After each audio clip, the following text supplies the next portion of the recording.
Bonjour, Là. Christine Ranou, Daniel Voirin.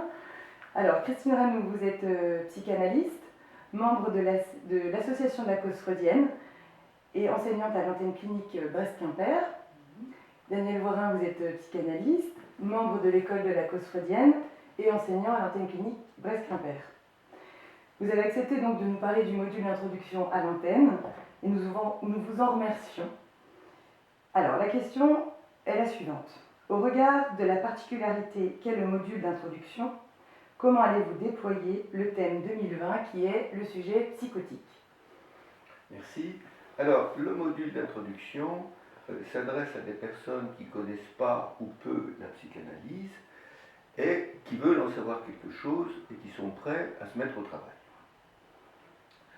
Notre objectif, c'est de transmettre les concepts clés, les concepts de base de la psychanalyse et en particulier de la psychanalyse lacanienne pour pouvoir se repérer, s'orienter aussi bien dans la clinique que dans la pratique de la psychanalyse. Alors, qu'est-ce que la clinique psychanalytique Lacan pouvait définir la clinique psychanalytique comme le réel comme impossible à supporter. Alors, nous avons choisi, avec Christine Ranou, qui coordonne le module avec moi, nous avons choisi comme thème de l'année la clinique psychanalytique du sujet psychotique. Pourquoi parler de sujet psychotique, c'est-à-dire de redoubler les termes de sujet et de psychotique? Eh bien, c'est pour insister sur la position subjective du psychotique. Comment dire le sujet psychotique se défend d'une façon non standard, particulière, contre le réel. C'est ce que nous examinerons cette année. Toutefois, ce que l'on peut dire, c'est que la défense, le sujet psychotique, à la différence du sujet névrosé qui, lui, consent à l'autre, le sujet psychotique, lui, refuse l'autre, ne consent pas à l'autre, et c'est ce non à l'autre dans sa fonction symbolique qui fait l'originalité de cette position subjective, et Lacan pouvait dire d'ailleurs il s'agit d'une décision de l'être, fût-ce une décision insondable de l'être. Il en résulte que le sujet psychotique, plus que le sujet névrosé, est confronté à un réel avec lequel il va avoir affaire. Comment se passe la rencontre avec le sujet psychotique? Eh bien, celui qui rencontre le sujet psychotique est face à une énigme, face à une étrangeté, face à l'étrangeté des propos, face à l'étrangeté des attitudes, et il faut bien se garder de comprendre trop vite ce qui se passe. Il faut bien se garder d'interpréter. Il faut plutôt laisser le sujet psychotique, qui est dans son énigme, laisser le sujet psychotique élaborer de lui-même quelque chose, même si ce n'est pas conforme à nos discours. Autrement dit, il s'agit pour nous de saisir la logique qui est à l'œuvre derrière ce qui se manifeste. La relation avec le sujet psychotique peut mettre un transfert, peut mettre au premier plan un transfert très particulier.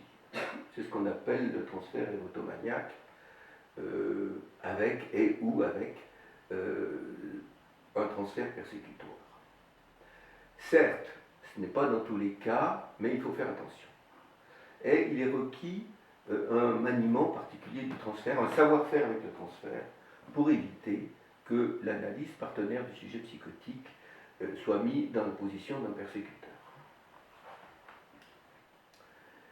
La relation s'engage avec le sujet psychotique, la relation peut être tout à fait durable, et c'est là que la place de l'analyste est de cerner, repérer, soutenir les solutions du sujet psychotique pour faire face au réel. Alors, ces solutions, elles vont du délire dans la paranoïa, délire comme tentative de guérison, disait Freud, aux pratiques corporelles ou artistiques du sujet schizophrène. Néanmoins, ces solutions qu'il faut soutenir, qu'il faut parfois développer, ces solutions ne sont pas toujours bonnes. Certaines solutions sont à soutenir dans la mesure où elles sont pacifiantes pour la jouissance. Par contre, d'autres sont à limiter parce qu'il s'agit parfois d'un véritable pouce à une jouissance sans frein.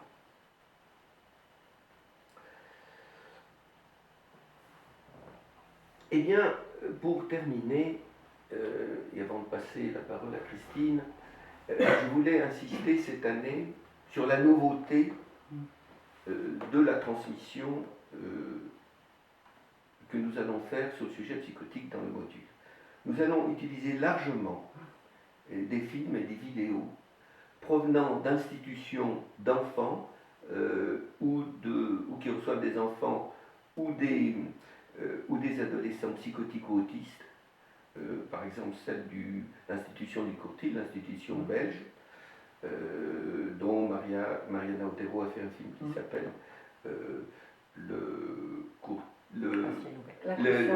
L'inconscient ciel ouvert. Et nous allons aussi utiliser un film filmé, il s'agit d'une présentation clinique filmée dans un hôpital psychiatrique pour adultes qui sera là aussi très enseignante.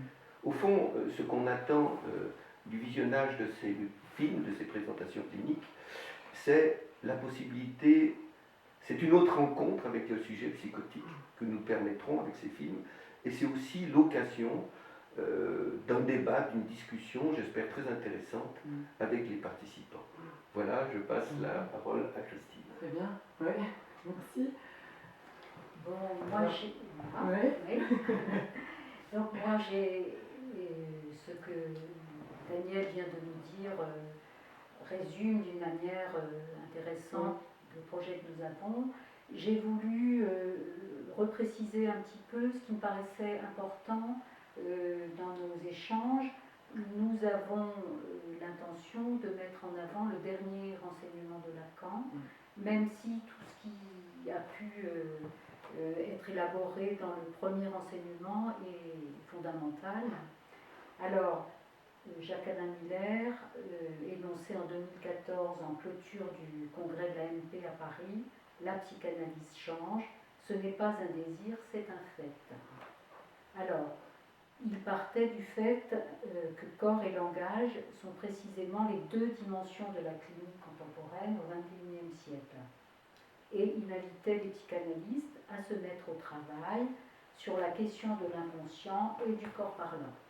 Donc, qu'en est-il pour le sujet psychotique ? Voilà, c'est une question importante.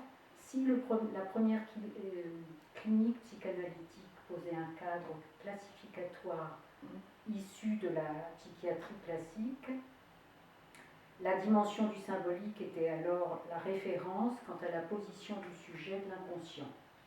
Il y avait une distinction névrose-psychose selon qu'on avait affaire au refoulement ou à la forclusion. C'était le repérage des troubles du langage et le phénomène élémentaire qui permettait de rendre compte des perturbations qui se produisaient dans la psychose entre le sujet et l'autre. Alors, le dernier enseignement nous intéresse particulièrement. Dans ce dernier enseignement, c'est le terme de par-l'être qui vient nommer le corps parlant de façon plus adéquate que celui de sujet. Ce qui devient essentiel, c'est la façon dont un être parlant s'y prend pour tenter de faire tenir ensemble donc imaginaire, symbolique et réel. Si on veut résumer, l'imaginaire, c'est le corps, le symbolique, les mots que l'on dit, et le réel, ce sont les effets que la jouissance a sur le corps. Donc, il s'agit pour chaque par-l'être de trouver un arrangement qui est propre à chacun. C'est une clinique de nouage et de dénouage qui doit être examinée au cas par cas. Bon, on peut dire qu'il y a une largesse du champ clinique et en particulier aujourd'hui dans le champ de la psychose, qui inclut les psychoses extraordinaires.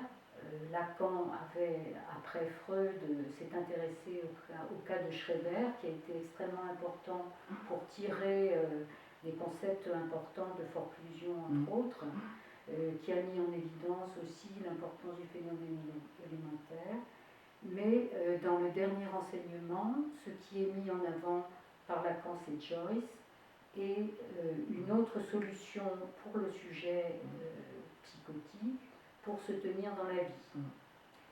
Donc, il y a les psychoses extraordinaires, et aujourd'hui, on parle des psychoses non décompensées, psychoses ordinaires, pourrait-on dire, ce qui montre qu'il y a une grande variété de nouages toujours possibles. Voilà. Alors, c'est un champ très vaste à explorer, et nous l'aborderons au cours de l'année avec le support des vidéos, comme Daniel vient de nous le dire, et ça nous permettra de préciser, en allant de ce qu'on peut voir dans les supports vidéo. Le film de Mariana Otero est particulièrement intéressant à ce propos, parce que ça nous permettra d'articuler plus précisément ce qu'il en est de concepts importants, imaginaire, réel, symbolique, jouissance. Voilà, on essaiera donc de déployer ça. La question du transfert aussi que tu as abordé, bien sûr, et on terminera sur la question de la manière dont aujourd'hui un psychanalyste peut accompagner un sujet psychotique dans son élaboration et son traitement de la jouissance. Alors un psychanalyste ou un praticien qui s'oriente de la psychanalyse. Ouais, voilà. Ça, ouais. Un vaste programme en fait avec des allers-retours entre le premier enseignement de Lacan, le dernier enseignement de Lacan, des vidéos, des échanges et des débats autour de ces films-là, plutôt que des vidéos d'ailleurs, c'est des films. Ouais. Vaste programme quoi. Merci. Bon, merci à vous.